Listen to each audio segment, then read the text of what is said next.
All right, good morning. It's time to call the Koochiching County Board to order. We'll stand for the Pledge of Allegiance.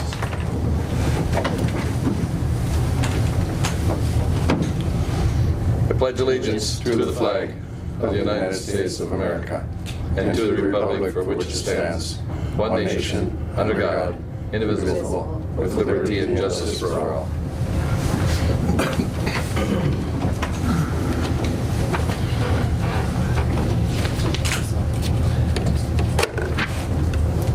Okay, item number 1 under county business.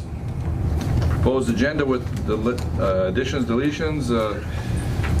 Jen has, well, the sheriff has one, and then administration has one. The discussion on Northland counseling. So we'll put the sheriff down under sheriff business. Be number 3, and that is for emergency management. And where you want the other one, Jen? Do you want it just at the end of county business? Sure. So let's do it. We'll do it number 4 under county. 4, 5 under county business. We'll do it after after personnel. All right.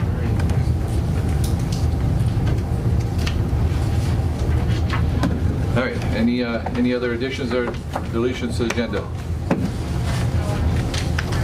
Move, Mr. Chair, Commissioner Eady? with the additions. All second. Commissioner Skoye? Discussion? Call for the question. All in favor? Aye. Aye. Opposed? That's carried. Minutes from September 24th. I'll move, Mr. Chair. Moved by Commissioner Schoblum. Second. Second by Commissioner Pavlik. Corrections? Call for the question. All in favor? Aye. Those opposed, same sign. Motion is carried. We'll start some financial business. It's always good to get that out of the way. Mr. Chair, I'll move to ratify the courthouse and highway claims, approve the vendor payment summary, pay the courthouse claims and the highway claims,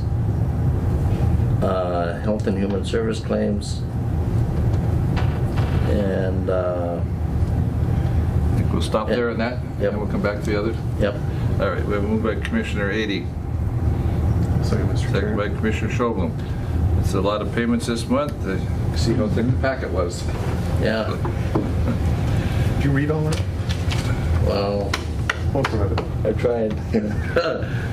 Okay, we've got a motion and a second to approve payments. Any other discussion? All in favor? Aye. Opposed? That is carried. Approve September payroll, the ACH payments. That is, gotta remind me again, Automated clearinghouse. automated clearinghouse payments. I'll move on that too. Moved by Commissioner Eady again, Second, Mr. Chair. by Commissioner Schoblum. All in favor? Aye. Opposed? Carried. Approve voided warrants. Our warrant. Commissioner Schoblum. Yep. Second. Second by Commissioner Pavlik. All in favor? Aye. Opposed? That is carried. Adopt resolution for accepting veteran transportation donation. I'll move on that. Moved by Commissioner Skoye, second by Gladly. Commissioner Pavlik. Yeah. We always good to get that. That was a, what was that, $1,000 from local VFW, wasn't it? Yep. Hey, doing, Mr. Mark? Rednett. Yes. Go ahead. If I could, I just think, on something like that, it'd be nice to have a acknowledgement from the chair. or Sure, thank you. sure, we can do that. Send one over. Yeah, it's a Veterans Foreign Wars, Post 2940, donate $1,000 to Koochiching County Veterans Transportation Program. Greatly, And Mark knows that comes in very, very handy. Yes, sir. greatly appreciated. Any comments on that? The agreement that we're working towards right now with or we have informally adopted with the VFW is that they conduct a dance party bingo fundraiser every first Saturday of the month And then quarterly, they'll issue us a check based on what the proceeds are. Because I think they were reluctant to promise, you know, the $500 a month they've done in the past, and not Right. knowing if that money was going to be coming in or not. So we kind of basically split the risk with them.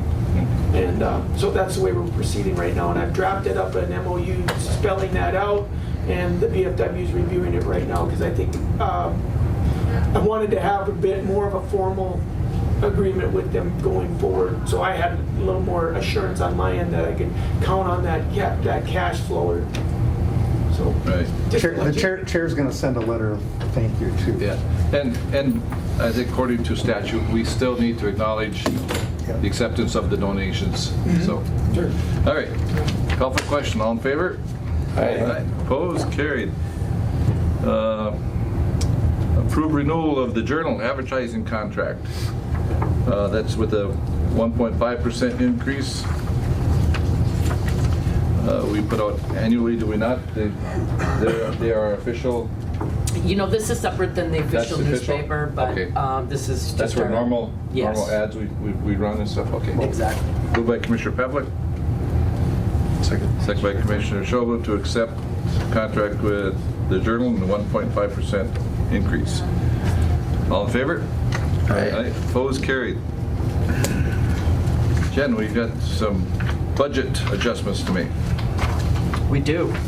So We last talked week, about these last week. we but- did talk about those last week, although I did make one addition as I realized that we had an increase in interest income higher than budgeted, so I'm proposing the budget adjustments that are attached on your sheet. I can go through those one by one if you'd like. Increased tax apportionment, that's from the timber sales. We were up about $332,000. We're going to reduce some expenditures for capital outlay for complex, for projects that are going to get rolled over to 2020, as well as some software for the county attorney's office. There was some training grants that were not in the budget for the sheriff's office of $10,390. The sheriff's office is not going to be able to complete the purchase of the 2 new squads, so we're going to reduce their expenditures by $50,000.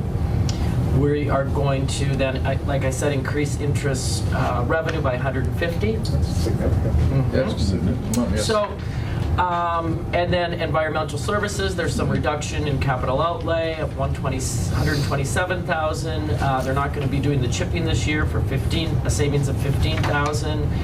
A capital expenditure of $150,000. I think that was for a piece of equipment that they use at the transfer site. They are going to try to keep that machine going as long as possible.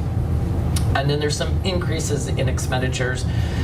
$12,000 for tire disposal expense. Those costs have gone up, and some contracting services that were unbudgeted for the demo for the MPCA permitting purpose. We're also going to increase, I had under budgeted for some reason special assessments for the debt service, so we'll get that in line at $112,000 of revenue. That does sit in a restricted fund. It's not like it's funds that we can use. The Highway Department also has some increased revenues, charges for services for the Great Northern Transmission Line project of about $500,000. We're reducing some capital expenditures in the Highway Office of $350,000, and that was earmarked for the facility, highway facility improvements, and then, but we are increasing some professional services. So overall, we're going to actually increase our revenues by $1.1 million and decrease our expenditures by $321,000. So those are the ones I'm recommending. I think it's a good thing. It shows that we're paying attention to our budgets and making adjustments as needed, because budgets are really just an estimate and they are subject to change. So They're fluid. they are. The motion to approve budget. I'll move. Moved by Commissioner Pavlik, second by Commissioner Skoye. Any discussion? They're all good numbers. Better than the other ones. The other way, rather. Yeah. Yeah. Yep. All right, with that, motion to approve. We have the motion. Yeah. Call for the question. Yeah. All in favor? Aye. Aye. Aye. Opposed? Same sign, that is carried. Personnel business. Janelle? And Len, you gonna come up? Are you okay there? I can. Okay. All right, Janelle, first approved promotion of appraiser 3 to appraiser 4. Yes, we have one individual that successfully completed the AMA licensure that is now required. It's being mandated by the Minnesota Department of Revenue.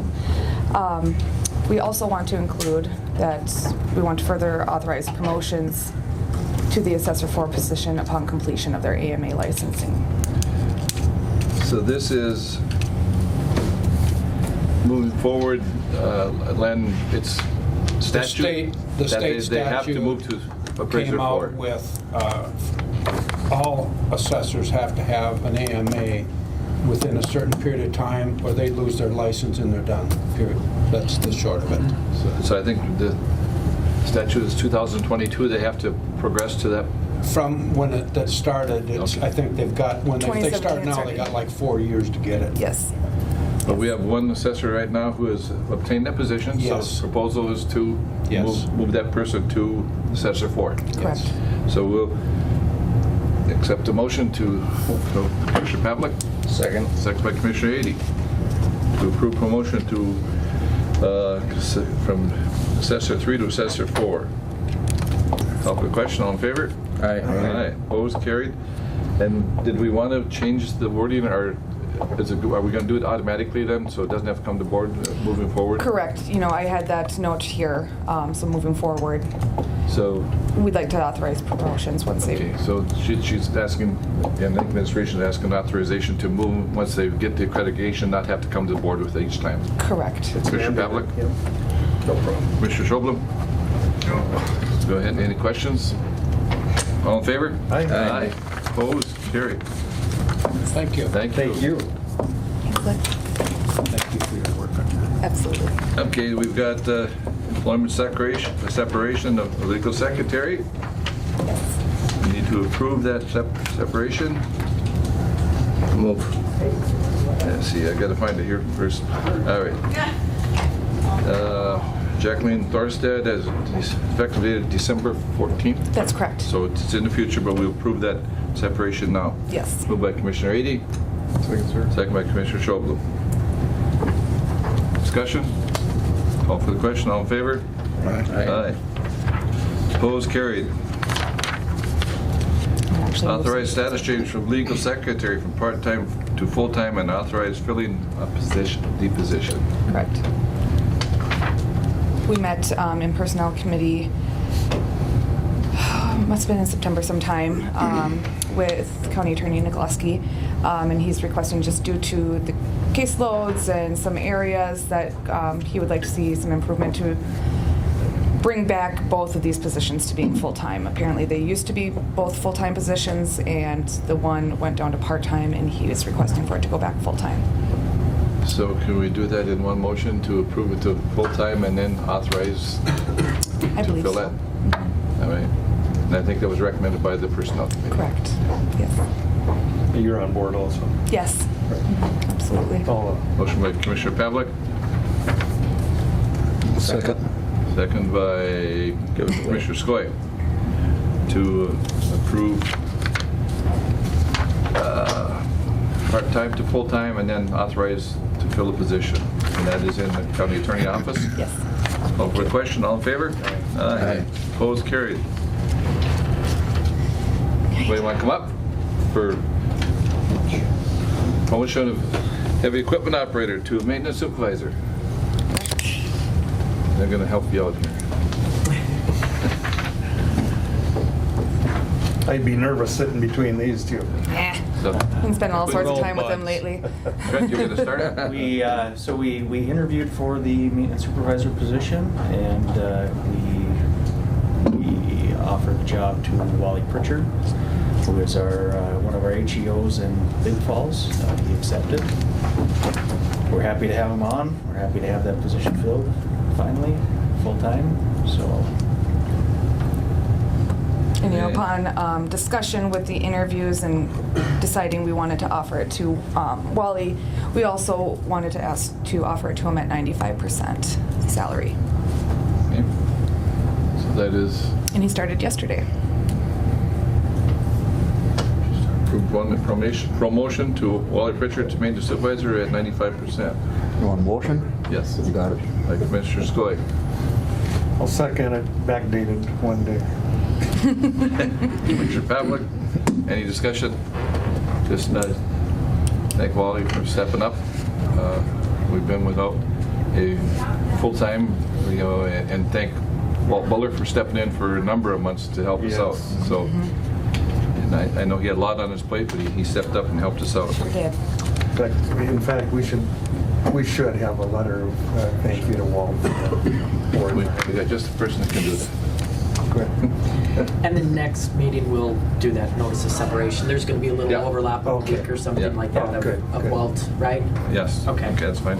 Thanks, Jim. All right, call for a question. All in favor? Aye. Aye. Opposed? Carried. And then we have a request for filling position.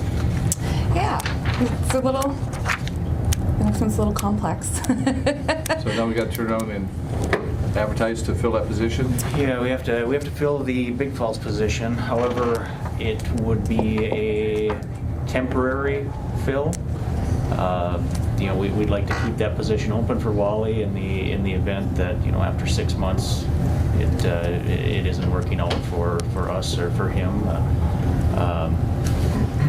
That way he can step back into that role, and he's been an excellent heavy equipment operator, so we wouldn't want to leave him high and dry.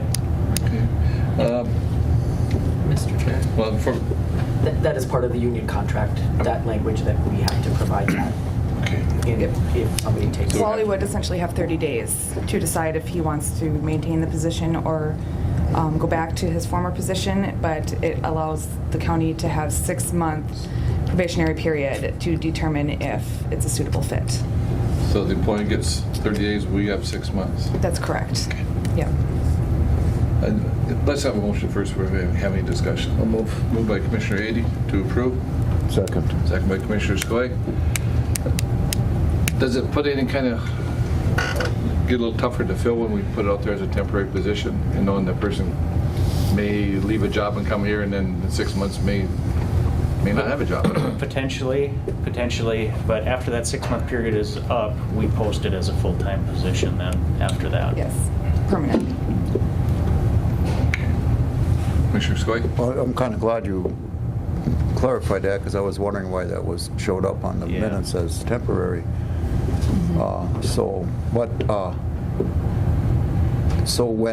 But after the 6 months, does it automatically become full-time, or is the person that's in there, do they have the option to come back and apply again for full-time, is what you're saying? Yeah, so the position would be advertised again after that 6-month period, and it would be posted internally first. So the person that holds that part-time position could sign up for it at that point. Correct. And they would be considered internal at that time? Yes. Yep. Okay, so at that time, it would be considered, yeah, that was my next question. If that's going to be internal, or if it has to go back out again? It will be internal because it's a status change. Okay, Yep. okay. All right, any other discussion? Call for the question, all in favor? Aye. Aye. Opposed? Carried. Thank you. Getting a little bit behind, but we have an important one, and that is number 5 on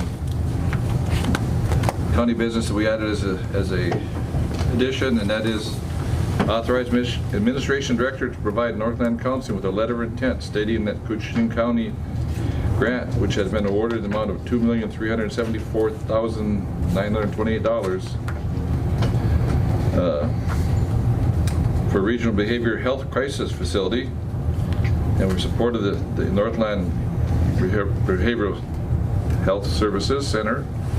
We'll work with Northland Counseling to complete the grant agreement and move the project forward.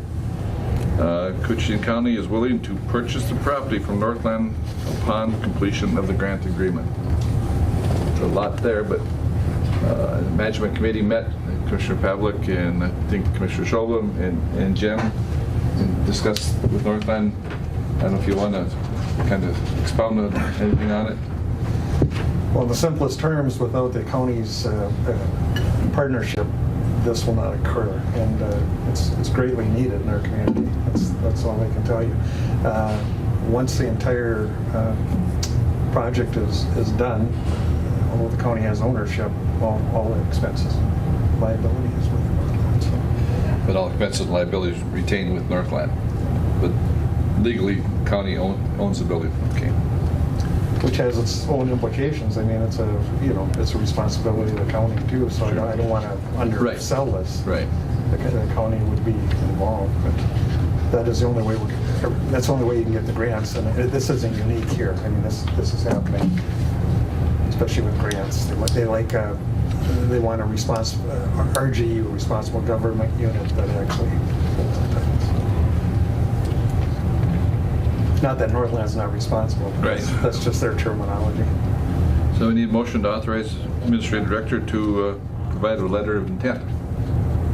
Well, I'd move. Moved by Commissioner Pavlik, second by Commissioner Schobel. Comments, questions? I would just add this, I've been on the Northland board as long as the county. We were ready to close when I started. I mean, it was struggling. And we brought in Greg Walker. He was there for 24 years, and we moved that from a small organization to it's now a 3-county operation. We're financially healthy, providing those services that are absolutely needed in the mental health field.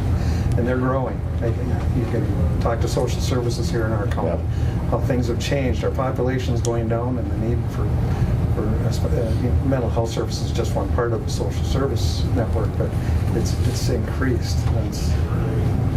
So we're all doing all we can to keep up, and Northland's been a big part of that in the region. So again, and without Northland, we're transporting. So. Yep. And again, as I mentioned to Commissioner Pavlik, was as a county, we always have to look at more property, another building, but the use of this vacant building and it's going to be put to good public use, I mean, it makes it very worthwhile, and there's a lot of grant money going into this. So with that, call for the question. All in favor? Aye. Aye. Opposed? It is carried. Sheriff, business. Willie first? Me first? Yeah, whoever you want. If you want to go. Who's the bravest? That's the question. So. Oh, I think we're both equal there. Okay, we'll do the addition, which is your one. Was this Paramount Planning Group? Yes. One? Okay. Yes, we solicited bids recently, and we had one bid that we received. I applied earlier this year I put my grant proposal into Homeland Security Emergency Management, and I received $89,100 in grant money to provide training to several different resources in our county, and it has to be based around a railroad incident. So once I got that, we put this solicited the bid, and we did get one very qualified bidder. So, the gentleman that from Paramount Planning, Blaine, has worked with us in the past, did an outstanding job, and I think he'll help me do even a better job now for the next 3 years actually. It's going to go through the end of 2022, because there's so many different training sessions that we can put on, and so many different groups that we have to train on. So these groups for training are not just county employees? No. The list of the anticipated participants that we have are basically international, federal, state, regional, local, and private. And there's many, and I think in your board packet it shows all the different ones that we're going to be working with. I think it's crucial, especially in our area, that we train with all the different partners, whether it be local, state, or federal, but then also international, because the Canadian officials, it's going to be affecting them also. So by working together, we're going to have a plan in place that will be able to respond unified. So. Well, I think it's well worth it, because I think it's almost not daily, but weekly. There's some rail incident somewhere in the country, and those type of things, whether it's derailment or security or whatever. And the other day, Commissioner 88, I counted 2-mile train every car was oil. Yeah. So, I mean, you know there's exposures Yep. and then we need the training to respond to those type of things. Exactly. And it's not just chemical, I mean, it's also, it must be security. Oh, absolutely, you know, and I think by doing this, we're gonna form a better, quicker response if something were to happen. So we need to be ready for that. And this grant, it has to be based around railroad, because that's what the grant money is from the federal government. So that's why it's kind of focusing on that area, which is good. Right. Well, there's more and more trains just about every day. Yep. You know, the trains are getting longer still, and like I say, more of them. You know, I deal with it every day, and I hear from neighbors that deal with it every day, so. We'd like to be ready for anything, so. And I think we're all aware, if you drive south between here and Virginia, the amount of money that Sienna's put into Yeah. repair, but I haven't seen any bridge repairs. I don't know, Willie, if you're aware of anything like the bridge that burned, was that all rebuilt? Oh, yes, That was rebuilt? absolutely. Yeah, that was an outstanding response from CN Rail in the Ericksburg fire and bridge collapse. Outstanding, and they worked with us so well. So. But the fact that they still had creosote bridges on that line, Yeah. I don't think anyone realized it. Yeah. Yeah, we're thankful, you know, on that response that, you know, not a lot of product or any product actually went in Yep. to any of that, into the river. were very So we fortunate were there. fortunate for Yeah. that. Yep. So, but no, they have an outstanding response, and we seem to work well with them. And you have to work with all your different partners in my job anyways, so. Yeah, they had the area secured off, and I, of course, went out there's in my district, and Yeah. I explained who I was. They did let me in and look at everything, which I appreciated. You know, Mr. Chair, before we vote on this, there's this one little sideline here. Willie's mother is going to be 100 years old. She is, October She is 11th. October Yes. 11th, and they had a get-together for her at the Rainier Community Building, which Carol and I were fortunate to be able to attend Yes. and had a great time. Did with you see the Margaret. program that was put on? Did you stay for No, that? we couldn't stay for that because we had to go to another deal. Yeah, it was outstanding. Just Jesse like- Lorian wrote 5 different songs for her. Oh, And, it was a fabulous time. But anyway, the reason I bring it up, if the board's willing, I'd like to send a message, through you, Willie. Sure. Tell her the county board wishes thank her a you. happy birthday, and what a wonderful asset to the community she's She been is. all these years. Boy, She she is. works hard. Yeah, she still does. Wonderful. Send Yeah. correspondence Yeah. from the county board. Yeah, that'd be Sure. great. Yep. Oh, that would be I'll nice. make Thank you, that gentlemen. Oh, thank you, Jen. So- She'll appreciate it. Oh, yes, she will. We love her. You tell her that. Thank you, I will. Tell her that. The motion to accept bid from Paramount Planning LLC, amount of $88,800. That's just a little bit under what our grant is, right? So Yes. we're pretty much covered? Yes, yeah, and this is an invoice-based grant, so let you know that. So what happens is the bill is paid at the end of the term, but then you invoice it back to Homeland Security, and all the money's paid back. So there's no match. It's fully recoverable. We like those. But the county has to front the money and then we're Yes, reimbursed. So. yeah, being it's an invoice-based, that has to be done.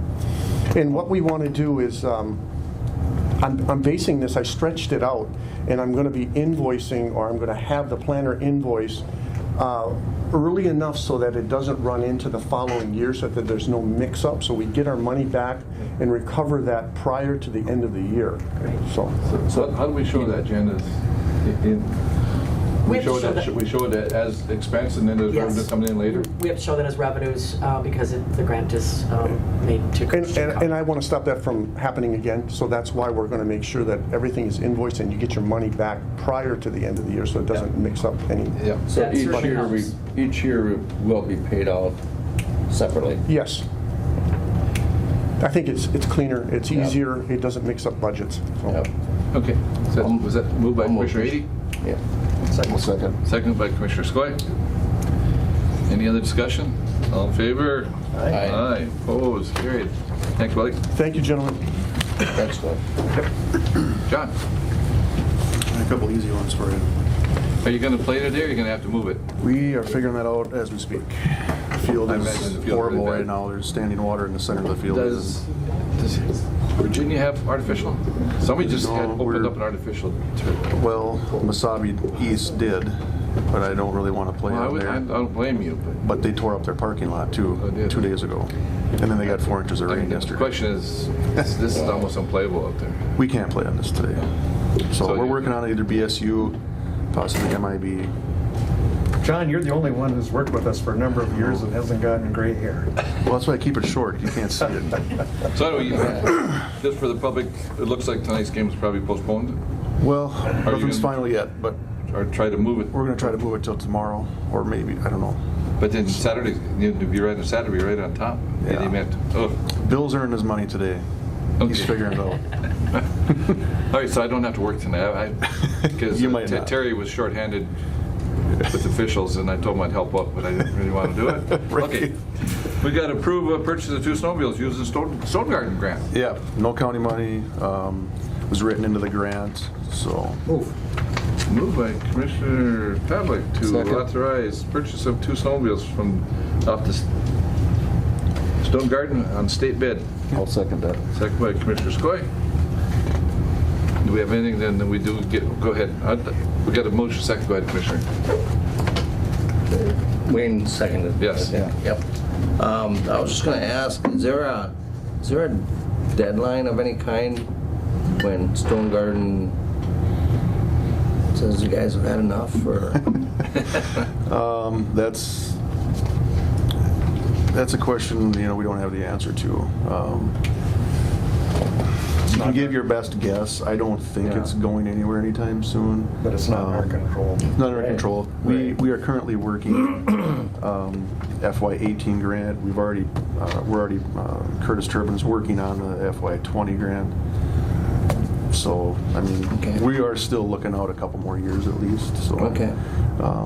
And unfortunately, I didn't get the information until yesterday, but I'll come back with another RBA on a DNR grant. I'm also going to purchase a new side-by-side that we use for a majority of our patrolling in the woods for ATV, but I'll get that on the next RBA, but that one's going to be paid for with 100% grant money also, so.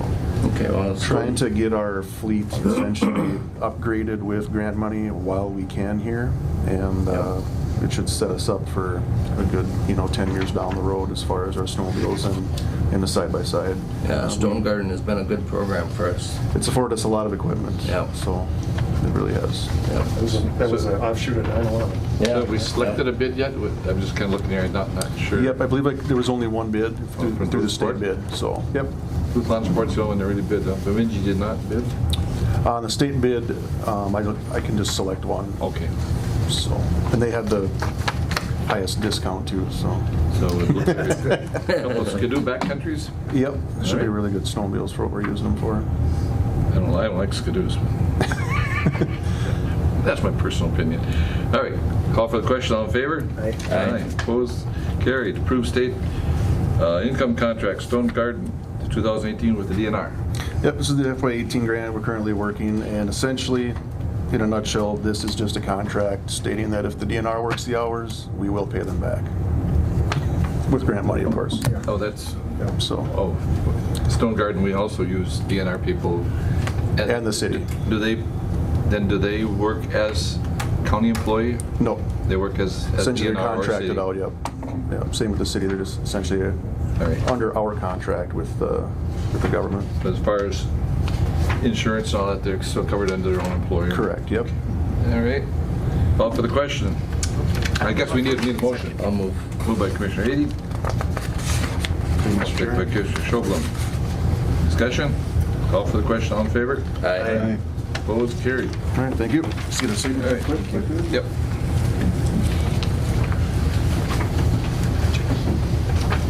Just the one? So you're definitely not playing here tonight. It's not for sure yet. The chances are I pretty want to slim. know.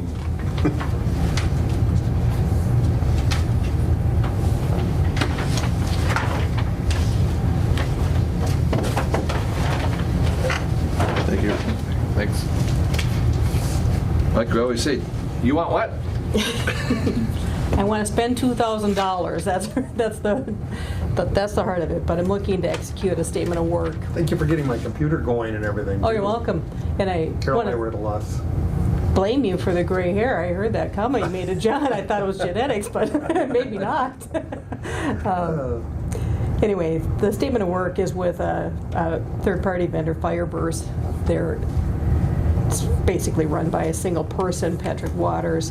I'm looking for assistance in changing things to make our remote connections more secure. So implementing two-factor authentication for the mobile devices used in the squads by the deputies, and then getting our mobile VPN client and our SSL VPN connections properly configured. I have them configured, I just don't have confidence in them. So I'm looking for some expertise to help me with that. I do have the money in my budget. I had the statement of work reviewed by the county attorney. He found a couple of small issues with it, so I've sent it back to Fireburst, asking them to correct them. So I'm looking for approval to execute pending the final approval by the county attorney. I like to make Jeff happy. He gives us good advice. So this is an unbudgeted item, but you do have some room in your budget? Correct. I did not plan for it, but I have room in my budget, so there's funds there. Moved by Commissioner Pavlik. Second. Second by Commissioner Skoye. Whatever you said, I didn't understand any of it, other than a firewall. I know what that is, but. I knew our computer man would Wait. do that one, yeah. She's never steered us wrong, so I All right. Call for the question. All in favor? Aye. Aye. Opposed? Carried. Thank you. Thank you. You are the only department that I can recall. Remember, I always tell you, she's yet to come in with something we didn't approve. So that's a pretty good track record. That is a good track record. If I didn't have the gray hair, it'd be perfect. Well, you have to work with us, so. Well, we got You're one stuck sitting with us. in the blue back there. We're going to tell no here in a little bit. But there's two of them in blue. But you're up next, Mark. The Blue Brothers, the Blues Brothers. Welcome, Mark. Good morning, gentlemen. We got an operational grant expenditure. Right. What I'm looking at here is basically it has to do with automation stuff, and the first piece is to cable and run a security system through the office space that we have now as we expand out into the Kita area. We did get two bids through the IS manager. The IS manager recommended that we take the higher bid, which was about $600 higher than the lowest bid, and she was basing that based on her evaluation of the quality of the equipment and the services that were going to be provided for a few $100s more. And then the second piece of that is we are getting or want to get a laptop computer with a portable printer so we can basically expand our outreach capability, i.e. the vision is that we'd be able to go to like the assisted living homes and other communities outside of the International Falls area, either through the VFWs, American Legion, that kind of thing, to reach vets that either are essentially homebound, or we really want to stay away from going to people's homes, but if we can work through the assisted living programs and the VFW and stuff like that, and then of course I'm going to someone's home as a case-by-case basis, to or something like that. But the whole idea is to, make it easier for folks that have a hard time getting to our office here in International Falls. Well, on behalf of those veterans, I appreciate your efforts to make outreach because, for some veterans it's needed. They won't come in here. Right. Especially further out. So, Mark, you had two bids, and with your conversation between you and Jackie, you Right. recommending the higher bid because it's The not quality apples- of the equipment not that apples the to vendor apples, was but- offering. I'll move with that duly noted, the reason for that. Commissioner Pavlik, second by Commissioner Skoye. Any discussion? Just one question. I approved bills and wrote checks for Kita yesterday, and I noticed we're still paying some rent. But we're not totally, Kita was still paying some rent. Are we totally out of that? Or? Well, that's a really good question because I was speaking with this Alyssa Murdoch from Wells Fargo. She's based out of Colorado. I believe it's Colorado Springs, but she had sent me an email, said, yep, we're doing this thing, and I'm gonna call you, next week, and then I didn't get the call, but I reached out to her again and said, okay, I'm still in the office, so let's get together on this. So my impression from Wells Fargo, of course, is they're totally in favor of going forward with it or whatever. We, from the VSO budget, have not paid rent since we were paid up through June, and that's when KEDA basically released, as far as, we know that they vacated the space and everything.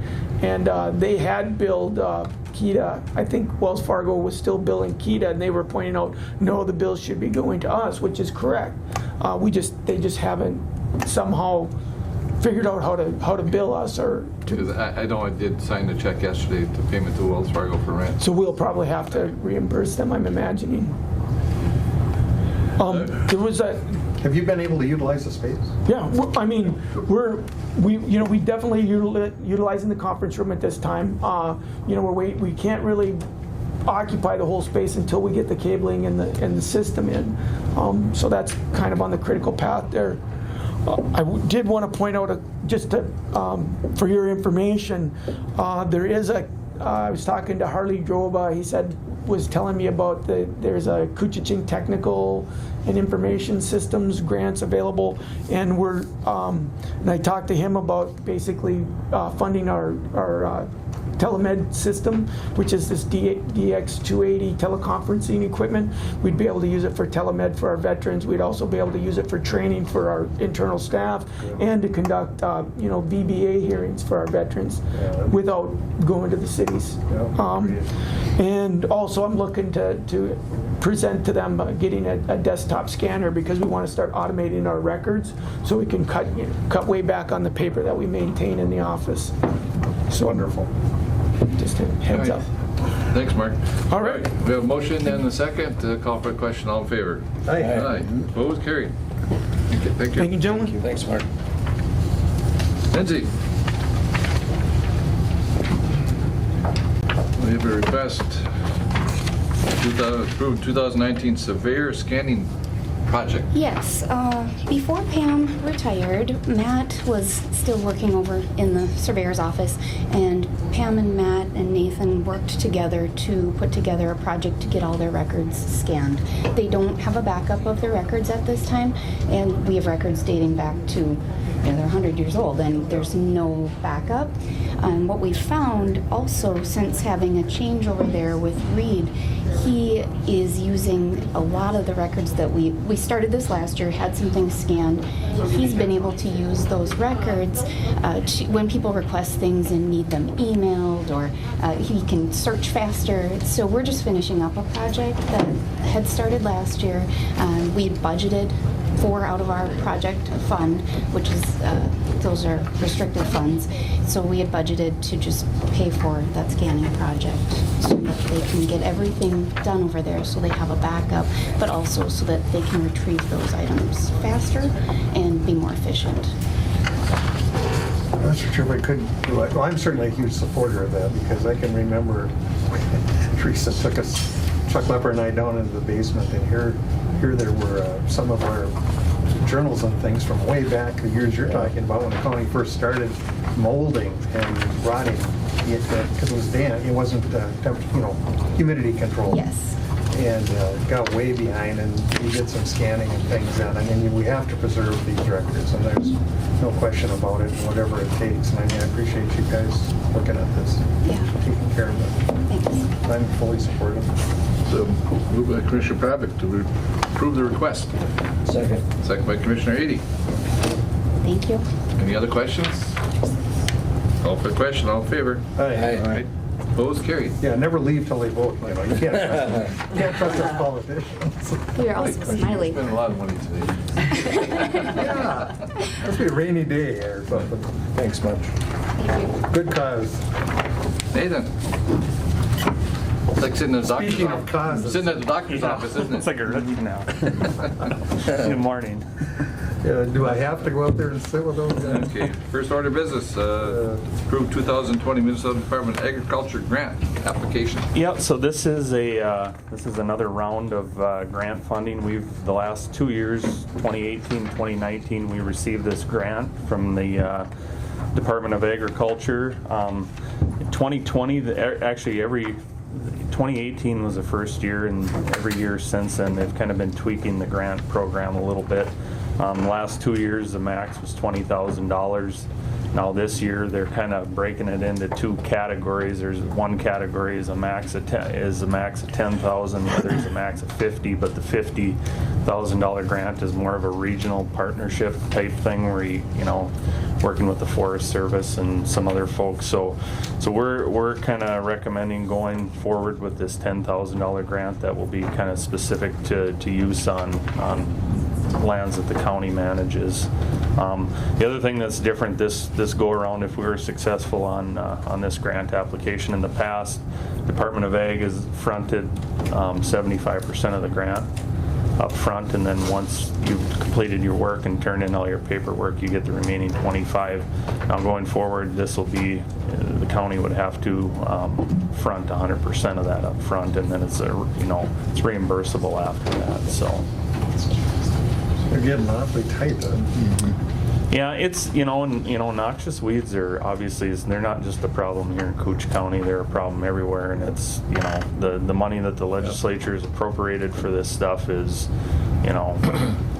there's more asks than awards out there. So I think us getting in on it on the first year has helped us tremendously. It helped us last year, and we're hoping it'll help us this year, because kind of our main theme in our grant application is if you don't fund it going forward, what we've done in the past is kind of all for naught. So I'd gladly move. Okay, moved by Commissioner Pavlik, second by Commissioner Schoblin. To approve grant application. All in favor? Aye. Opposed? Carried.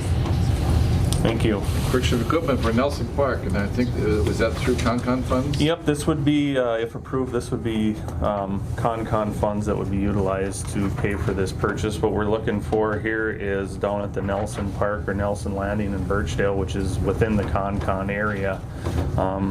The Con Citizens Committee kind of came up with this idea to install some playground equipment down there, because there is a lot of use by kids and children and families down there. So we kind of put some quotes together, got a hold of a few companies, and we kind of felt, along with the Con Citizens Committee, we kind of felt that the best value what we would get is not necessarily the lowest bid in this case. So we're recommending going forward with Midwest Playscapes for their quote, and this is an unbudgeted item as well for 2019, but we can get some pretty good, get a fair discount on the equipment if we purchase it before the end of the year here. So And it would not be installed until next spring? we'd install it next spring. Yeah. And we have a place to store it? Yeah. Because it's some pretty big items. Yeah. It's funny, do you know offhand the balance of the fund? It's quite a bit. Con funds, yeah. It's- 515,000, yeah. Mhm. So There's no problem with funding it, that's for sure. Yeah. they're the committee, but of course it's county board is the Yeah. authority there. So I mean, if especially you and your department, Nathan, if you see things out there that you think need to be done, Yeah. we can bring that forward. No, this is this is would be a great project and a great addition to that park. Nelson Park gets, not only in the spring of the year when the walleye season the early spring fishing season is underway, it gets a tremendous amount of use, but just throughout the summer in general, it's just a great place. It's not just people from the Birchdale area that use it. There's a lot of people from town here that go out and utilize that area as well. So That's good. Okay, I'll move on that. Moved by Commissioner Skoye, Second. second by Commissioner Ady. Authorized purchase of equipment, playground equipment for Nelson Park. I think it's a great idea. It really is. yeah, and it's we tried the committee. Danae did a lot of work on this as well. They tried to pick some equipment that would kind of fit in with just the setting out there a little bit too, so. Yeah, with Danae and a couple of people out there, they've done quite a bit of Yeah. work to set this. All right, call for the question. All in favor? Aye. Opposed? Carried. Thank you. You run into Ralph at all down there anymore? I haven't myself. Lays pretty low, yeah. Homebound, yeah. Yeah, Good people. yeah. Okay, we want to set some dates for next year. And you'll be happy to hear. Yeah, I see that. You moved it up a week. We're gonna do the November auction hopefully before deer season Now, starts. the one coming up in November now, is that Little Park? Or is that That's Rainy up River? here at Rainy Rainy River, the 13th, yep. All right, so we're setting February 5th it'd probably be at Rainy River, right? That one will be at Rainy River tentatively. The May 6th one would be in Little Fork. Little The Fork. August 5th one would be Big Falls. Big And Falls. then November back at Rainy River. Okay. So motion to set those dates for official timber auction dates. Moved by Commissioner Ady, second by Commissioner Skoye. Questions? All in favor? Aye. Opposed? Carried. Thank you. I had one question, and yesterday at our county extension meeting, and Commissioner Ady and I given a report, and we talked a little bit about timber receipts and how 2018 was kind of a banner year for us. We had a big, good year. Record year, yeah. And then how 19 is probably not just weather, but other issues. We scaled back a little bit of our harvest, but that keeps us in line with our 10-year plan, correct? Yeah. So in 2020 will be pretty much right on. Well, 2020 will be similar to 2019, our offering, and then that's the other thing. You bring up a good point. I'll be coming to the board at some point here in the near future, committee of the whole. We'll just kind of want to give you guys a recap on what we have done in the last 10 years. So, and then kind of moving forward. So, All right. Thanks, Nathan. yep. Thank you. Thanks, Nate. Kathy? I got my pen already. Morning. Yeah, I got a pile for you today.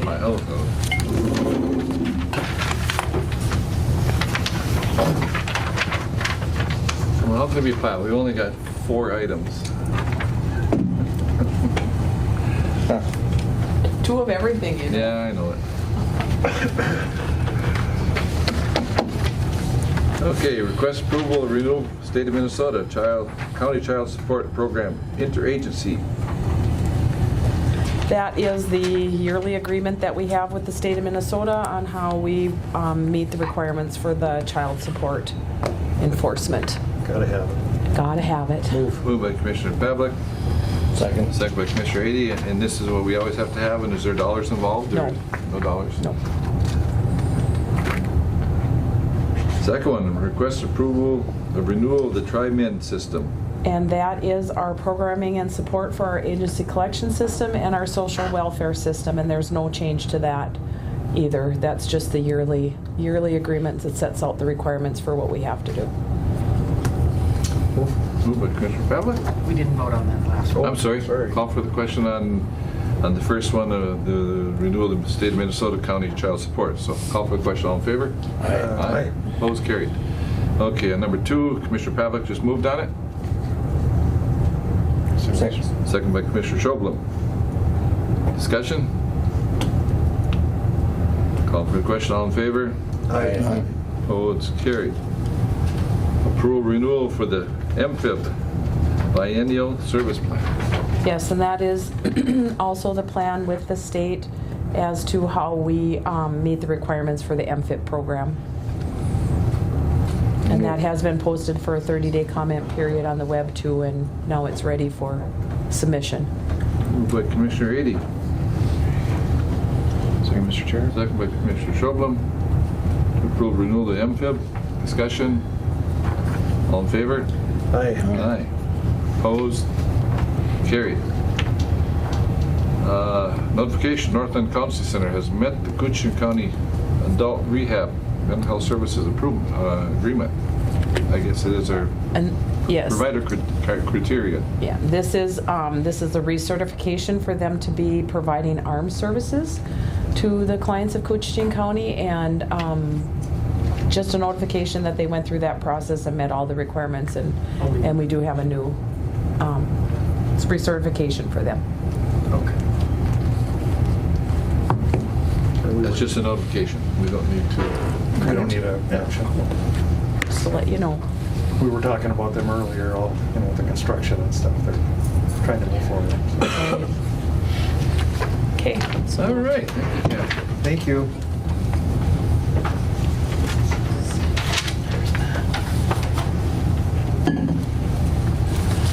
Is that everything? Oh, I got those too. You got these too. That's what I need. Quite a bit today. But it's thicker than. Speaking of the Blues Brothers. Okay, Matt, as I'm signing, you can start talking. First, we got to approve a conditional use permit. So this is a conditional use permit application submitted by Teresa Sims in order to construct a 60 by 80 foot garage with a 12 by 20 foot combination office and covered entry, and to operate a home occupation trucking business at her place there. The Planning and Zoning Commission met on Thursday, October 10th, to hold a public hearing on the conditional use permit application. Mrs. Sims provided a presentation and answered questions. After hearing public comment, the Planning and Zoning Commission unanimously recommended to approve the conditional use permit for a home occupation trucking business with the 60 by 80 foot garage and 12 by 20 foot combination office covered entry, contingent upon that once approved, the applicant applies for a change of use permit with Minnesota Department of Transportation.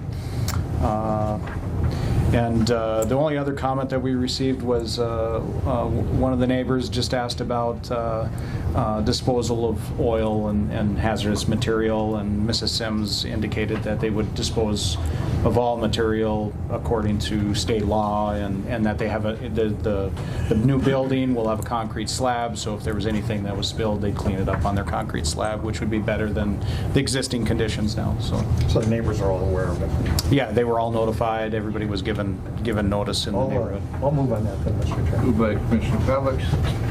And I'm sorry. We got this. We got the motion. Then you can continue that. Second by Commissioner Eady.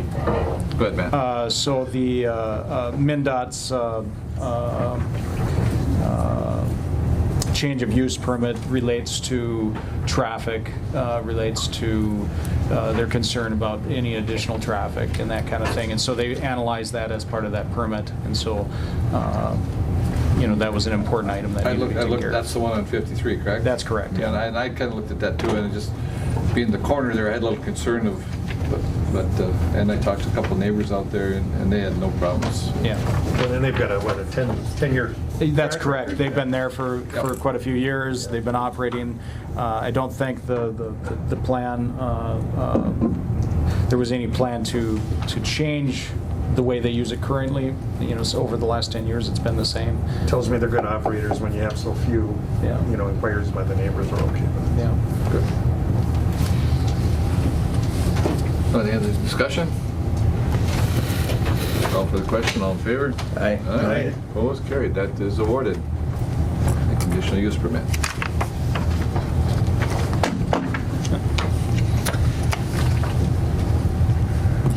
They're not all going to be easy Thank like you. that one. Yeah. That's all we got. It's that easy. All right, we've got some Island View sewer projects. Sure. This is to approve a change order number 12 for Contract B, Utility Systems of America. As shown in the attached documentation, this change order adjusts the overall construction contract amount to reflect the actual quantities related to the main and service lines, grinder stations, and other items related to the sanitary sewer system.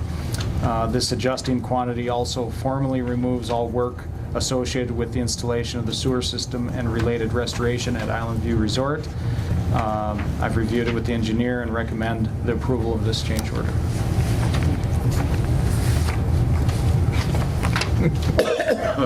I will move. You would, wouldn't you? All right. Moved by Commissioner Pavlik, Contract B, change order number 12. Second, Mr. Chair. Second by Commissioner Schoblum. Discussion? He had no gray hair when he hooked up with us. And it's getting up to Vern. No, I know, Matt. He's done a great In job. a year, we get totally out of this, and you're gonna love your job. Well, and it's a good project. This is a great It's a great project for the project. lake. It's a great project for the residents out there, and so that's very positive. It just is a process to go through the construction, and there's certainly some light at the end of the tunnel here. You've done a wonderful job. Call for the question. All in favor? Aye. Aye. Opposed? Carried. Approve. Thank you. Item view sewer project payment request contract B. So this is, again, on Utility Systems America. The total amount due, less the 5% retainage to Contract B for work period ending September 30th is $157,459.51. And they're continuing work, although this weather hasn't been very favorable for being able to complete it. There's a lot of outstanding restoration issues, and we'll continue to push to get those things done, but it's going to be tough to try to finish this up. And the concern is some spots we're losing some of our restoration. I mean, it just... Yeah, right. I mean, all this rain is You just do it in washes. washes it out, and so, I mean, very difficult conditions for them to finish up that work, and so, I think we're going to have some finishing work in 2020, and some loose ends. So, Understand by the size of the contract and the amount of work being done and how we want to keep everybody on schedule, but there's some mitigating circumstances where we may have to extend this into 2020, and that's just to be fair to everybody. Can't do anything about this weather. We're preparing for that. I mean, at this point, so that request, there hasn't been a request for an extension, although that's kind of an ongoing request in the discussions. But we're still withholding, Absolutely. some of the yeah, so stuff. we Still have our retainage. we have retainage of about $400,000 on USA's contract. So, Okay. So, and we need to vote that one? I need a motion. I don't. Need a motion? Okay, that's a For the payment, yeah. request payment. Okay, need a motion. Moved by Commissioner Shovlin, Second. second by Commissioner Pavlik. Discussion. All for the question, all in favor? Aye. Aye. Opposed, carried. Item B, sewer project, contract A has a change order, number 7. correct. So this is Wagner Construction side of the contract. The change order adjusts the overall construction contract amount to reflect actual quantities, again, related to the main and service lines, grinder stations, and other items related to the sanitary sewer system. And I've reviewed it with the engineer and recommend the approval. This particular, again, these change orders that we've been discussing, again, it's a quantity-based contract, and so this is adjusting the quantities because, the quantities were an unknown going into the contract, and now we're getting closer to the end, so we know what a lot of these quantities are going to be. So. And then we also added in some extra grinder stations. There's been additional connections that were part of our assessment process and had to be connected as part of the project. So I think there was about a dozen additional connections as part of both contracts. We're still one station short, but that's a kind of an ongoing issue we're working on. Yes, and we'll get into that on the next item. I'll move. Yeah, wait. You moved by Commissioner Pavlik, Sorry. second by Commissioner Shovlin to approve contract A change order, number 7. All in favor? Aye. Opposed? That is so ordered. Contract A, change order number 8. So again, this is on Wagner's side. This change order is related to the construction at Island View Lodge, the Balan property, and replace a grinder station at Shea Shea. Island View Lodge was removed from USA's contract previously, and this change order would add it to Wagner's contract. Shea Shea requires the removal of a simplex grinder station to be replaced with a duplex grinder station, and Balan's parcel was a part of the assessment list, but was not included in the original bid and therefore must be added. Change order number 8 is estimated at $460,489. I've reviewed it with the engineer and recommend approval. Move. Moved by Commissioner Ady, Second, Mr. Chair. second by Commissioner Shovlin. Discussion? Call for the question, all in favor? Aye. Opposed, carried. And now we have payment request for contract A. So again, this is on Wagner Construction's side of the contract. The total amount due less the 5% retainage to contract A for work period ending September 30th is $395,072.46. And I would recommend approving it. Move. Commissioner Pavlik, pay contract A as requested. Mr. Chair. By Commissioner Shovlin. All in favor? Aye. Carried. And as far as the change orders, Wagner has agreed to try to work into November, early December, weather permitting? Yeah, so in that change order, that was the discussion, that they would get going on that part of the project probably mid-November and try to get that part of it connected, all those connections made this year with finishing next year. So they'll end up doing work next year, but hopefully all the connections will be made this year. How's Ron doing? Is he okay with things now, or? So I've talked to Ron. He's concerned. He wants it to be connected as soon as possible. He's got some winter issues that he'd like to avoid dealing with if the connection is made. And so hopefully, like you say, weather permitting, we're able to do that. But this water doesn't help us. I mean, this is very difficult. So. I hope he realizes that. I mean, He does, but we have an obligation to him to get it taken care of, and so we're going to do our best to do that. So that's good. all right. Thank you so much. All right. Thanks, Matt. Thanks, sir. Thanks, man. I'm going to make just one little change here in the order, and we know we'll have our audit discussion coming up with Colleen, but I would maybe just like to go to public comment, because I think we're going to take a little time on audit, so if there's anybody here for public comment, I mean, now would be the time to speak. Hearing the public comment, Colleen, come on, Betsy. Nice to see you. Hello. Good morning. All I can say is we all need bigger boats. You got a big one. You have I one. need a bigger one. Put the animals on there. Thank you. 2 years. 2 years all at Thank once. you. And I'm just excited to tell you that we are all caught up.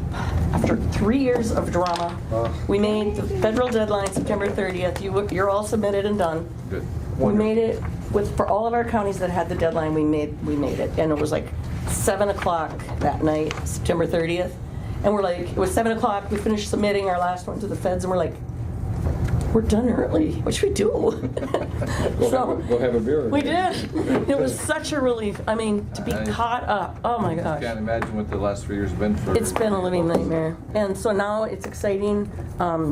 Just a little brief update on that. We've been to some task force meetings with the state auditor's office. There's a representative from all 6 of the private firms that are doing county audits. So there is some pushback as far as what the state auditor's demanding from the counties. And in this task group is not only the private CPAs, but 3 county auditors from kind of like metro counties that are bigger that, are very involved in their financial. And so there's some pushback, and we're not going to let her bully us. And we just attended a Minnesota Society of CPAs conference yesterday, and she spoke for about 45 minutes about how it's her intention to work together with the counties so that we can all exist. Because she knows the existence of the 70 audit staff at the OSA are threatened now because, now all the counties want private firms.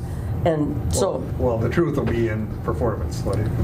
How we go forward here. Yep, and she's also fighting for, she's fighting for the legislature to fund her budget so that her audits would be free. In other words, if she audits Cooch County, it won't cost the county because it'll be funded by the legislature, because her office is only going to do random audits of counties. So she said, we learn from this process and we stay in the loop on what's going on with the counties. So it's not fair for one county to pay the whole big bill when it's benefiting everybody. So that's kind of her goal. I don't know if the legislature is going to approve that. I don't know what's going to happen.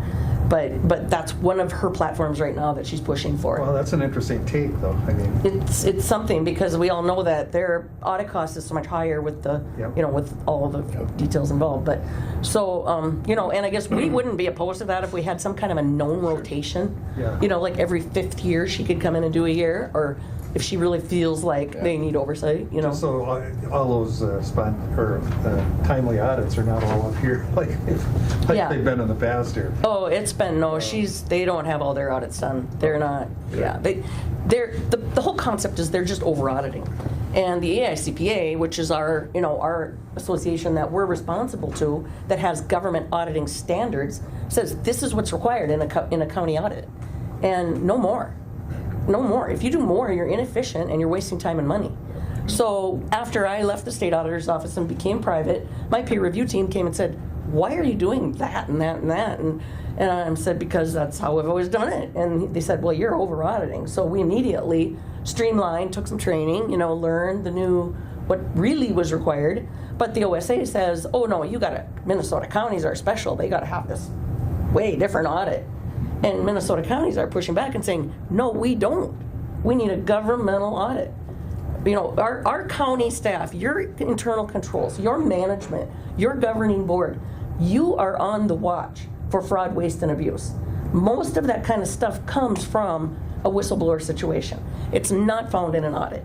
So if that's really what you're worried about, when you have an audit, no, the point of your audit is to make sure your numbers are materially correct. And what we go to a lot of work to do, is implementing the new required standards that the Governmental Accounting Standards Board puts out. So in 2018, we implemented GASB 75, Governmental Accounting Standards Board pronouncement number 75. I think Wade and I started with GASB 4 or 5. Now we're at 75. Right, I know. Guess what's coming next year? That's the government, what? Next year we're doing 82, 87, and 91. So they just keep cranking out these standards, to put, okay, so now, heads up, if you have any operating leases, like you lease your copiers, for one, copiers is a big one. Okay, we have to capitalize that in here. It's called a non-tangible asset. It's going in your balance sheet. How about leases of heavy equipment? Leases, all of that. Well, we already do those. We do those? We do those if depends on at the end of the term, if you own it or if you have to pay a big sum to get it at the end. So it depends on the nature of the lease, but no, capital leases are capitalized and operating leases are now going to be reported. It's a new GASB standard. I don't know what their deal is, but it's all we can do to keep up with that stuff. And you can't expect, you're trying to operate the county, you're basically cash basis. You gotta make decisions on the money you have. And all of this obscure number reporting in here, how much useful is it? It all assumes that the county's going to cease doing business December 31st. And this is the liquidation of the county. That's what these numbers mean. So, so I can tell you without a doubt, you have an unqualified opinion. You have implemented every standard. So you have the cleanest possible report, which means that is good for your bond rating, which it has been. Yep. And I can give Matt some credit on that project. I mean, nightmare. We had to audit because there was federal money involved. We had to audit that project last year and this year for 17 and 18. And I mean, the paperwork involved and the red tape and the new guidelines and requirements. We had a couple little questions with the engineering firm, but I mean, for the most part, he's got his ducks in a row and it's going down, it's happening. So that's huge. Pretty good advertisement for Matt there. I mean, poor guy, we just tortured him. I mean, geez, he was avoiding us, and he avoids us too. Yeah, it was awful. I'm sorry, but I can say that it worked out, and he did. He passed. Everything passed. So. Thank you, Matt. It's a lot to be responsible for. It really is. Oh, that's a huge subject. A big thing. So, Colleen, you want to start on the 17th first? I don't even want to talk about 17 unless you do. No, I mean, really, no. And I don't want to belabor the numbers in 18 either. But I will. You just tell me, start waving when I'm going too long. But I will talk about a couple things: fund balance, budgets. I want to show you the para. Okay, so the PERA. Which is, remember, we talked about the underfunded pensions, okay? So page 85. Page 85? Page 85. Okay, so when PERA said our pensions for the state are not fully funded, they said we're going to make all of our member cities and counties and everybody else report their own share. So on page 85 now, we have 4 years worth of data. The first year, it's in the, just basically look at the top left third column. So employers' proportionate share of the liability. So when they implemented it in 15, they gave us some, we had no choice. We had to go on the para website to get the numbers. They were all developed by an actuary. So they gave us these numbers. The general plan, okay, that's your general employees. Then below that's the police and fire, and below that's the correctional. They all have different rates, therefore they have different pension plans. So the general plan, they started out and they said, okay, Cooch County's share was about $4.5 million. Well, then everybody just couldn't breathe and just like, what do you mean? What are you talking about? They fought it. They said no, and it got accepted and it got in here, and we said, okay, I guess if we have to do it, we do it. Then the next year, they adjusted the actuarial assumptions, like the interest rates and the population and the lifespan of people, and they jumped it up to almost $7 million, which was more like the true number. Okay, so they started out gently and then they just whammed it with the big number. Well, then the legislature kicked in $6 million, $9 million. So far, the legislature's kicked in $16 million of state tax money to help fund these public pensions. So now Cooch's liability is back down to about the $4.5 million. We anticipate with continued legislative support, it will continue to go down until the PERA is fully funded. Also, they have done some better investing because part of the crash happened when the stock market, when they lost a lot of money in investments and so forth. So there's many reasons for how this happened, but it was basically not the greatest oversight. So there's where you're at on this. And these are big numbers that have to go in the bottom line of the county. And they're in here. So, and then the other one was the one for the health insurance, you know, the implicit rate subsidy. Remember the young people that are healthy that work for the county pay a certain premium to subsidize the rest of us. Okay, yeah. I'm trying to be politically correct in my language here. We're not politically correct. So if you go to page 14, this is the balance sheet or the net position of the entire county. These are the big numbers. The county's worth about $126 million. And if you add in East Cooch, you know, we're looking at $135 million. That's the net worth of the county. Like if you were to sell it on the market, that's what you're worth. When we talk about putting all of these extra numbers in, that's what that's for, is to get to this net position of the county. So all we do then is we kind of watch how is it going.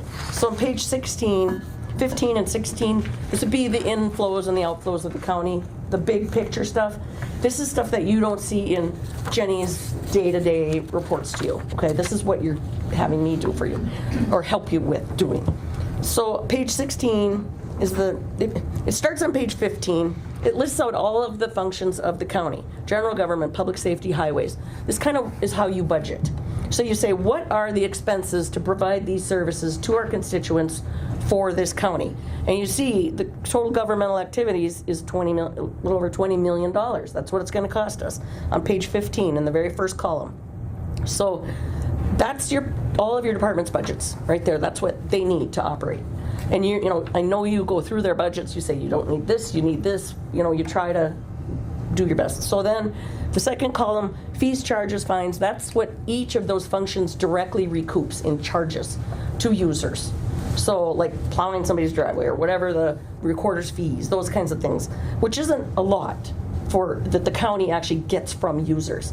Then the next column, the 7.9 million, that would be your grants from the state, your county program aid, county program aid's not in that one. It would be grants that apply directly, like social services, to things that are happening in those functions. The capital grants is mostly obviously the highway money. Public safety had capital grants. Those are, sanitation had capital money.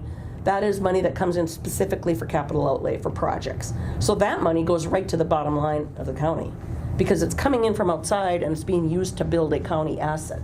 So that makes your net position go up. So if you go over across the page then to the net loss in each function, go down to the bottom of page 16, you see the change in net position for the county was about $20 million. It's that 19,909 number. So your net position went up $19 million in 1 year. A lot of that has to do with the capital inflows from the state and feds for your infrastructure projects, your sewer, your highways and streets. You know, that's external funding coming to the county. So that's a huge increase in that position. And also part of that is the decrease in that pension liability that is also a factor in why your position went up. So Colleen, as the big sewer project ends, this number in 19 or 20 will change. It'll be a smaller number. It'll be a smaller number, yeah. Because that's a lot of the federal money, the grants that were awarded for the project. Right, yeah, basically $10 million of it in this year was for projects, county highway, but I mean, that was capital projects. And so that adds to the assets that you own. Sure. But then we also depreciate those assets, so there's a little bit of that expense factored in here as well. So those are the kind of numbers that we're assisting you with to be able to produce this report, which is the one that's required. So then if you go to page 17 and 18, these are the more like the numbers that you're getting from Jenny in your regular meetings, okay? So this is your funds, general fund, road and bridge, health and human services is now combined, so that's combined here. These funds that are listed here are the major funds by virtue of a formula that determines how big they are in relation to the county as a whole. Question? I thought you had a question. Okay, so then there's some more information about some of the smaller funds, like Jack Pine is a smaller fund now, so that's in the back section of the report. These are the bigger funds. And so, okay, so quickly on fund balance. If you look at the fund balances on page 17 and 18, towards the bottom, there's a fund balance section, okay? Non-spendable, restricted, committed, assigned, and unassigned. So there is in the notes in here, in the reading that you're gonna do tonight for bed, there is detail of what's in every one of those numbers, but you know those numbers because that's what Jenny gives you to say, here's how much we have set aside for this and this and this. So these numbers come from her anyway, so this is not anything new. But if you keep your finger in this page and flip to the next page, which is page 20, you see the income and the expenses for these same major funds. So this statement actually goes from page 20 to 21, but 20 has the information we need to talk about here. So for instance, general fund, the total expenditures, the last number in the first column, 7.584 million. That's on page 20, the first column, the bottom number. That's $7 million total expenditures for general fund, okay? So if you flip back to page 17, you see that general fund has $6 million in fund balance. So you can't count the restricted because that is set, it's in the budget, it's in the expenditures, but that is set aside for specific expenditures. So when you budget, she says, oh, you have this much in 911 money to spend or something. So those ones are restricted by statute. But if you look at basically the 6.2 million opposed to the 7.5 million, the recommended amount of ratio there would be 35% minimum, which would be roughly a third, to 50%, which would be a half. So if you take your expenditures of 7.5 million and divide that by 2 and compare it to the 6.2 million, you can see that you have adequate fund balance in the general fund. Okay. Good. Now the committed amounts are amounts that the board has formally made a resolution to commit to a project. That can be changed. You can uncommit. The assigned ones are budget items that Jenny has the authority to put in that category. If you have discussed projects, you know that you have money that you're levying each year to save up for something, that's her assigned category. So the unassigned category is the money that is available for budgeting and spending for your next year's budget. It's not committed to a project, it's not assigned to a project, it's not restricted. So that's the number that you really want to compare to your expenditures to say that, you know, if we had to operate for 6 months with no income, we could pay all the bills. We could actually go longer than that. 6 months is kind of an amount they look for. 6 months is, the reason for that is the May settlement. 5 months, 6 months. So that's your first influx of cash for the general fund. So that's why you need to be able to go until July 1st until you get that tax settlement, which is June, but or May, depending on. But so that's the theory behind why the May or June, why that 1/3 or 1/2, depending on the county's. You know, do we want to have a big money on hand, or do we want to have less money on hand? You know, that's how much. And it relates to how much interest you're earning too, because back in the day, interest was a huge amount that would save on the levy. But in this day and age, he's lucky to be getting 2.5. So that money isn't really doing that much for you sitting there. So it's something to think about. Road and Bridge, Human Services, those funds, you can apply the rule if you want to have a rule. But it's a little different because their funding is different. Highway funding comes when they let a project, they get 95% of it right away. So there's really not a cash flow need there because they're going to get that money for that project. So your maintenance and engineering fees, however, you are paying for. So you need to make sure that you've got enough fund balance to cover those costs for 6 months. The same with Human Services. Their funding is on a rotational monthly basis. They get money every month. It's based on their reporting. So their funding isn't like you have to save up 6 months worth because they're on a month by month by month. But you still need to make payroll if that dries up. So you need time, you would need time to make decisions. I mean, in whatever the political climate brings, this buffer of fund balance will give you time to make decisions when and if that time would ever come. Not all counties are able to maintain that buffer, right? No. Some counties are, I can't even tell you that some of the counties are just, it's a sad situation, and you'll find out when you build a jail. So, yeah. And comes DOC, they may force you into those issues. Yes, I know it. So now, but you're saying Road and Bridge and Human Services, now the county salary rec would have 6 months. Those we can operate at 3 months? Well, is that acceptable, or?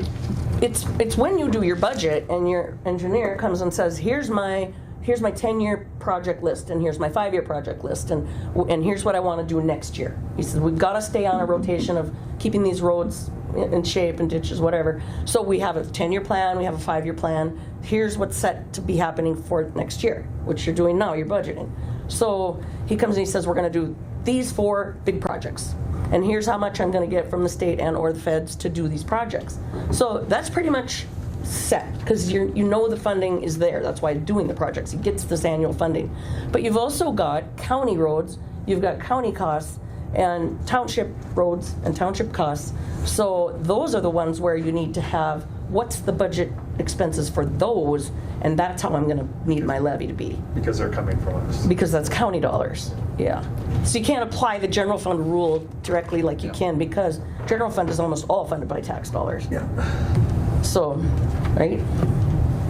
So that's the story there on budget. Okay, so do you have any more questions on budgeting or fund balance? Or I know I've talked extensively with Jenny about this, and she knows when she tells you something, she knows what she's talking about, because I am so blessed because we worked together on these 2 audits, and I sent her financial statements, and she actually looked at them, and she came up with comments and suggestions and a couple changes. And I was so happy to have somebody to work together with to be able to do this. Like, she did this report. She really actually did it. I said, okay, you need to add the GASB numbers and you need to add this. But I mean, really, this is her baby. She sweat over this nights. We were talking at night and weekends, and she's good. So as far as commissioners, I mean, as much as we understand about it, we always look at fund balances, and that's where we always run over at. Right. The rest of the numbers all day move and flow, and we're lost with that. But fund balances, we can really keep track on. How much money do we have? Right. Yep. And so this is 9 months old. So what she's telling you have now, today at your meeting, that's what you have. So the cash amount that she's giving you is reliable, it's accurate, it's what you need to use. These numbers are pumped up with all of these required accounting standards journal entries. Okay, so except for this one, like page 17, 18, 20, those ones are your numbers. Yep. We got a little bit of accounts payable and accounts receivable added in, but for the most part, your IFS system is now tracking that. So she is able to give you the most up-to-date current balances every meeting. So there's no problem with that. We didn't make any drastic changes. We didn't find anything wrong. We didn't say this didn't go there, this didn't go there. So we do have a recommendation, though. I've talked to Tom about it. The county has money in the banks and in the investments, and I'm not sure how often you get a list of that, but I call them instruments. They're investment instruments. So a checking account is an instrument, a savings is an instrument, a CD is an instrument, a brokerage house that has a bunch of negotiable CDs and Ginnie Maes and Fannie Maes and all of those type of investments. They're all instruments. So it is the treasurer's duty, and Thomas, we talked about this, and he's got spreadsheets to use, to keep track of all of those things and what their rate of return is and what their maturity dates are and how far out are we on maturities. Do we have stuff 1 year maturity, 2 years, 5 years, 10 years? How far? You get a better interest rate if you go 10 years. Well, can we afford to put $10 million out 10 years? No. So you have to know what you're spending and what you can afford to lock down and what your reliable investments are based on what's your rate of return with these brokers and with these instruments. So that is incumbent on the treasurer to keep that like every month and update those market values of those instruments every month so that you know exactly what your money's worth in the bank. We've got right now about a $600,000 write-down on investments because cumulatively they haven't been written down. When money comes to the county every month, it's called interest. Really, it's partly return of principal because you're buying these instruments at a premium or at a discount, depending on what interest rate they're offering, and it depends on what the face value of that instrument is. So you're getting a return that could be partly return of principal, not all interest earnings. It makes what you take in look better, but it's also writing down the value of the actual principal of that instrument. So that stuff needs to be tracked better. And so he's good with it. We're going to do that. And then part of that situation, we're going to talk after the meeting, is Betsy's books and Jenny's books are the clerk side of the keeping track of things. So they say, okay, this money is in the road and bridge fund and this money's in the land fund, and they decide whose money is where, what money goes where. The treasurer's side says, here's how much money we have. Here's our interest receivable, here's our list of instruments, here's our return, here's all of that stuff. So there's two functions.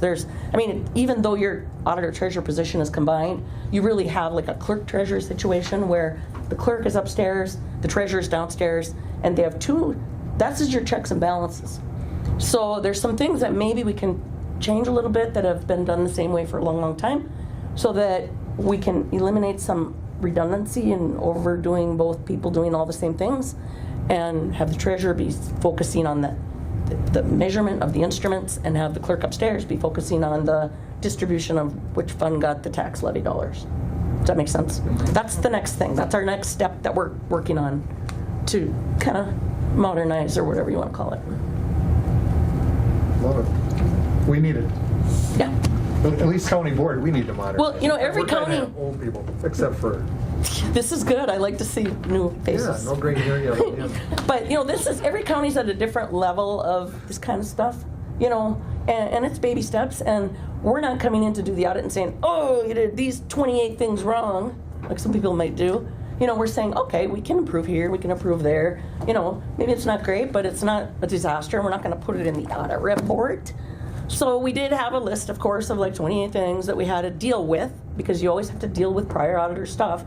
So mostly resolved. It's in here. But some of the things technically weren't resolved, even though they might be nitpicky. Now that they're in there, I can't take them out until they are fully resolved. So these are coming to the table to be better policies. That's basically it. They want more language in your policies. So, and it's something we've been working on gradually, but they said, oh, you don't have this. So they, called it out there for the world to see, so it'd make me look bad. Basically. Not you, it's on me. Well, you look bad. No, but and obviously, like Commissioner Pavlik always said, the first thing happens when you sit in these chairs, you lose about half your IQ. And there's some truth to that. But that's why, we have elected position, our auditor treasurer, and we have administrative people that we hire to do these smart things for us, to make us look good, and also why we hire you. Because I'm sure there's county boards that have a lot of fingers going every which way and fingers on stuff, and I think we'd let our people do their work. I hope we do anyway. I think you do a great job. The concept of a county commissioner or any other elected official for that matter should be a responsible person. So you come to this table as 5 responsible people, and you may not agree on everything, but you've got your constituency to represent, and you talk it over, and you're responsible to make a decision that is going to be in the best interest of the county as a whole. So that's, reasonable person, public interest, the tone at the top. We've talked about that. You need to set the highest ethical standard. There's no BS. Do not ever waver from the high road on decision making. And that sets the trickle down for all of your department heads and all of your staff, keeps everybody happy. Nobody's in danger of doing something wrong and getting caught doing it. We've got controls in place to protect our people so they don't get tempted thinking they could get away with something when they get in desperate situations. That's what happens. We had at the training yesterday at the MNCPA, the treasurer of the Federal Internal Office of Internal Auditors, the treasurer, stole $40,000. Of the internal auditors. They had a board. Their what do you call it? Their society had a board, Society of Internal Auditors of the federal government or whatever. And they had this treasurer, and he had a lot of credentials, moved up the ranks and got that job. And he was embezzling with a debit card, but he was doing the bank reconcilement, so nobody noticed. And the board trusted him. And he said, oh yeah, this is our financial statements, they're audited, they're great. No, they weren't audited. None of the board ever asked to see the audit of internal auditors. Can you believe that? We just had this training, and the guy was there from the Association of Local Government Auditors, and he's like, this is such a smear on us. He was hated to tell the story, but he said, if it can happen to us, it can happen to anybody. Yeah. He told us about 6 horror stories of problems, and it always came down to lack of segregation of duties, or no segregation of duties. Mostly in smaller agencies, but not always, where one person has control.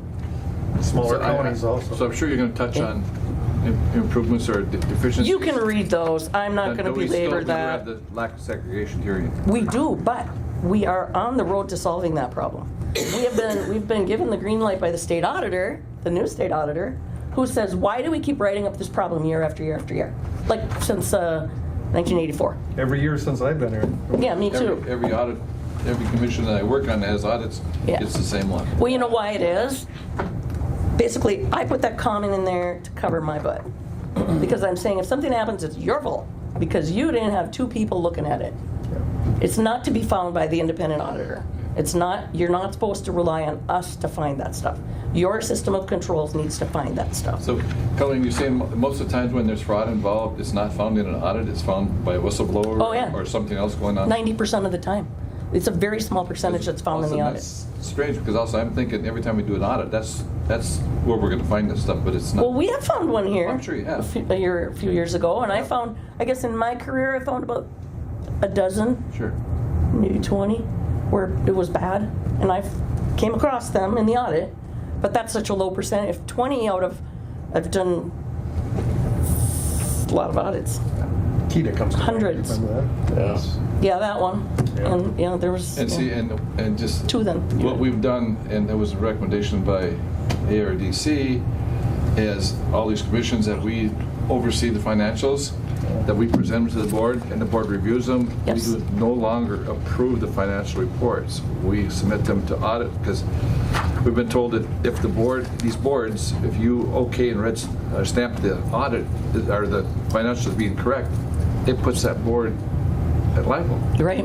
So we just submit them now to be filed for audit, and that protects those people on that commission, or somebody serving as a treasurer who would, and I do it for Kita. I'm not a treasurer. You want an audit, though. Yes. If you're the financial person of an agency that's got a board, you want an audit. Oh, yeah, absolutely. To save yourself. But what we do now, we submit them to the boards and say, okay, this is to be filed with administration for audit. Yeah. So. Yeah, it's a good idea. We audit several of those special districts, Right. many of them. Yeah. So if you go to page 104. So, not that this page is important, but it's the page after 104 that's not numbered. So page after 104, there's 2 pages of fund descriptions, okay? These are all of the agencies for which the county is handling the money at some level. This money is coming in and going out of your county. It's not your money. None of it is. But this, and then following these 2 pages of descriptions are the numbers. So you can see how much is in each one of these. But this is all of your agencies that you're the fiscal agent for. So these are the ones where I'm calling them special districts. A lot of them are just money that's collected and remitted to the state, so that wouldn't be the same. But they're things that you're collecting money for and remitting to them. They're taxing authorities, a lot of them, towns and cities, for instance, schools. So the new GASB standard that's coming out now next year, we're going to implement this. We just had training on it. We're going to have to review every one of these and see if the county has any kind of an equity or a majority interest. How many commissioners sit on the boards of these? Do you have any financial liability if they go broke to kick in? Well, there's like a big checklist of this. And they may end up in your financial statements if there's an ownership interest. We already have that to some degree with your HRA, with East Cooch. Those are 2 separate boards that are in your financial statements. The airport, we're reporting your equity interest in the airport. I am vehemently disagreeing with that one, but the state auditor did it, so we're not at a point where we can take it out yet. But this new GASB is going to make that decision for us. So it's a matter of what's the status of these all of these agencies. And if you're just collecting taxes for them, they're levying, and you're just giving them their tax money, not so much. But some of these where it's not clear, we're going to have to reevaluate all of these, and that's what we have to get started on right away. Because if we have to get information from them, that could take a while. So these are the new, like I said, we just implemented GASB 75. This is 83 or 84, I think 84. So we jumped a couple that didn't apply to us. Arrowhead Regional Corrections isn't in here, it's a joint powers group that we fund. Arrowhead Regional Correction, this is Development Commission. Corrections is a separate joint powers. Yep. You're not their fiscal agent. Okay. You only give them money every year. And then they're responsible. Yeah, this is actually cash dollars coming through the county. Okay. Yeah, if you give an appropriation, then they're not yours. But that will be one we'll have to evaluate. Yep. What's our equity interest in there? Usually, you don't want to have a majority, a governing majority. You wouldn't want a quorum of commissioners on that board, which you don't have. But if any boards where you have 3 of you are on that board, you own it, like it or not. So don't do that. Even if you're a county that has 7 commissioners instead of 5? No, then it's 4 out of 7. Okay. Whatever the quorum would be. Whatever the quorum is. Yep. I don't think we have that issue that I'm aware of. Well, for instance, East Cooch, you're all on that board. I mean, you're in charge of that board. 3 of us that are alternates, so. Yeah. Well, but you have control. Right. So That's why. So we're all in. That's why they're in there. Yeah, I think we're all aware that East Cooch is Koochiching County. Yep, and we have a question about North Cooch too. There's so many. Oh. But, so that one didn't. But we do not even have a commissioner sitting on that. Yes. But if you appoint their commissioners, if you approve their commissioners, if you approve their budget. We approve 1 person on that. One is good. And it may come with some of these agencies where we rewrite their bylaws to not have to have them be part of the county. It's just the deep pockets. If they go broke, they want the county to pay for it. Then the government world knows there's all these random agencies out there that have questionable funding. Sometimes there's state and federal funding. That funding dries up. They have no money. They go to the county board. They say, if you don't give us money, we're going to have to fire 5 people. We need these jobs. Then the county's stuck with it. Not that it's not a good thing, but it kind of gets thrown at you. So what they're doing is heads up. If you have control, it's yours whether you like it or not. So that's what the new standard is intended to accomplish. I'm not saying it's a good thing, but it just is what it is. So that's coming down the pipe. So please, I don't care what it's 17, but, and I apologize for the tardiness of that one too. There was, as long as you're on that subject, what about organizations? We've got a housing authority. It's in here. Yeah, that we now put on the. Well, that was something that the state auditors made the determination it should be in there. I don't agree with that, but I pick my battles. We wanted these done. Rather than fight with them at that political climate, it was easier just to leave it in the way they did it. We will be addressing that in the future. We already have a dialogue established with the state auditor's office now. We're not the only county in this situation. So the counties are ticked. They don't want their airport in there. They don't want their HRA in there. So if we have to go to the HRA board and said, we're not going to appoint all your members anymore, we're going to have one. That's it, or two. They changed their bylaws. It's that easy. You know, HRAs were set by statute. The way the statute reads, once the county board approves an HRA in their county, they are an independent, self-functioning agency. It's clear in the statute, they are separately set up by statute. Why? They think, well, because I guess if they're heavily dependent on your funding, that would be the questionable issue. But they shouldn't be. I mean, they shouldn't exist if they are. Their whole purpose was to be self-sufficient.